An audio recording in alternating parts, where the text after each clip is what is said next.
I've admired you for many years because you really are a leader of the social entrepreneurship movement.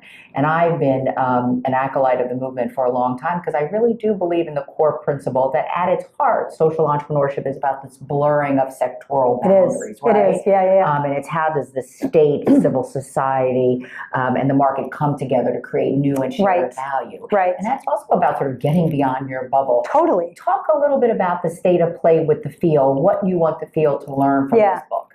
And let me tell you sort of what piqued my imagination about social entrepreneurship. So, because I thought I was going to be a lawyer, my first job in DC was working for President Reagan.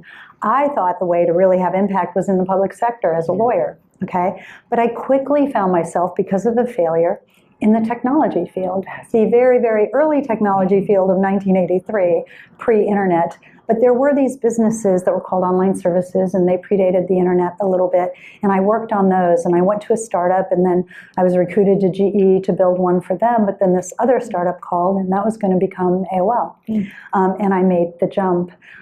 So I had, just a remarkable opportunity to be part of building the internet revolution there. At one time, 50% of the nation's internet traffic was carried through AOL. But then when I left AOL, I knew I wasn't done. I knew I still wanted to go further in trying to empower others. And my husband and I co-founded the Case Foundation. So getting to the point of social entrepreneurship. So here I came out of a very entrepreneurial environment, business focused. And as I would sit around and see these really committed people trying to figure out big, daunting challenges, I would look around and there weren't business people or entrepreneurs present. And I was like, what? I mean, because, we really need like what I call sort of all the oars in the water. Absolutely. And it goes back to that reach beyond your bubble. Yes. So as we began to learn about this new generation of companies and entrepreneurs who were focused on not just, a financial return, but a social return at the same time, we got really jazzed, and I really turned my focus to it. But I can't really sit here with you, Cheryl, and say I'm a leader in social entrepreneurship. I think you were there long before I was.